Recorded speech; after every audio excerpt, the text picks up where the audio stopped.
All right, week one college football breakdown here. The CBS game of the week here on Saturday afternoon. I don't know if this game has gotten as much hype maybe as it deserves. We got a playoff team from a year ago in Cincinnati, obviously from the group of five ranks, going to Fayetteville to take on the Arkansas Razorbacks. I haven't seen one person on Cincinnati yet. This line has actually dropped from 6.5 to 6 at some spots. Total has stayed pretty steady around 52 to 52.5. Arkansas is a team that I told y'all preseason. I played their win total over the 7.5, and I love the makeup of this team. I think Sam Pittman is coming immediately and done a great job. I mean, KJ Jefferson was one of the biggest surprises to me a year ago. I mean, almost a 7-to-1 touchdown to interception ratio. He's great with his legs, over 9 yards per attempt through the air as well. Plays in a great system under Kendall Briles. But the underrated part about this offense absolutely is the fact that they had one of the most efficient ground attacks in the country a year ago.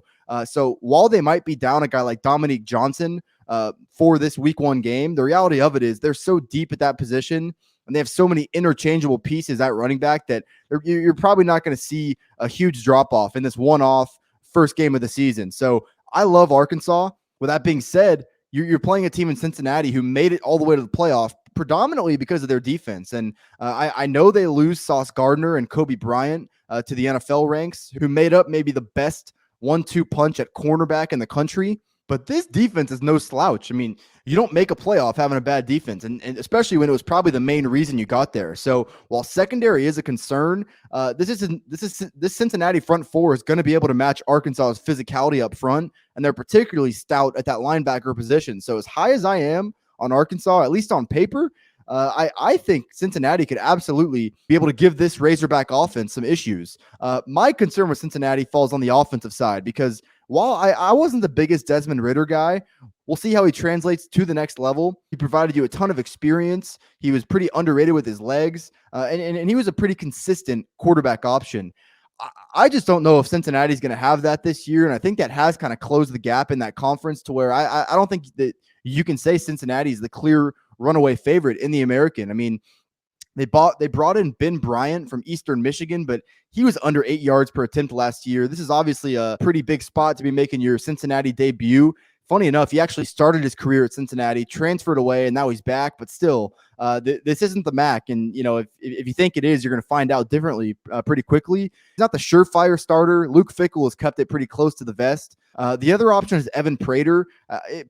Personally, I'd probably go with Bryant because I think it gives you the higher floor, specifically in this spot as a passer, but it doesn't mean I necessarily feel good about him in this spot either. The running back room is deep, but they do lose their bell cow from a year ago in Jalen Ford. They also lose some wide receiver talent as well, but Cincinnati's really good in the trenches. Like I said, they return all 5 starters on their offensive line. I actually think that they might have the slight edge matching up with Arkansas's D-line. So where I like Arkansas's defense, though, is that linebacker. You got Bumper Pool, and then you brought in Drew Sanders this offseason from Alabama. Really good pickup. And then Arkansas safeties. I mean, Jalen Catalon is a first-team all-SEC caliber safety. He was hurt a little bit last year, but they use those safeties in so many different ways. Arkansas is so well coached, be it Kendall Briles as the offensive coordinator, and then how Barry Odom is able to scheme that defense. I'm really high on this team from a macro level. I do think this line is right, though. So I would not necessarily lay the 6 with Arkansas. It's obviously going to be my lean. I think my better look in this game to include Arkansas on a money line parlay. I have zero faith that either Evan Prater or Ben Bryant is going to be able to go on the road into one of the toughest places to play in the country and be able to pull this off. So while Arkansas might not cover the 6, while this might stay a one-possession game, I do think they get the job done. I'm too high on this team overall. I think they've done too good of a job to drop this game in the opener. I think it'll be close. I think it'll be competitive, but I do think Arkansas pulls this one out. So I would feel pretty comfortable throwing Arkansas in a money line parlay. The other look too that might go along with that is maybe a Cincinnati team total under, because I do think Cincinnati can get stops, even going up against as good of an offense as dynamic of an offense as they're going to face. They're a really good defense. They made the playoff a year ago. I mean, why should they be scared of Arkansas? They ran the table and made the playoff. So I think there's that element to it too. I plan on having my entire week 1 card out by Thursday. So if you do want to be certain what I am on officially, follow me on Twitter at Fordham Betting. I actually released 4 best bets on Tuesday night. 3 of those being multi-unit plays. So I will leave the link to those write-ups in the description. We started off this college football season with a 1-0 week 0. We had Illinois minus the 10.5. That was a 1.5 unit winner. Last year in college football, hit at a 55% clip, netted over 27 units. Feel even better about how I'm going to do this year.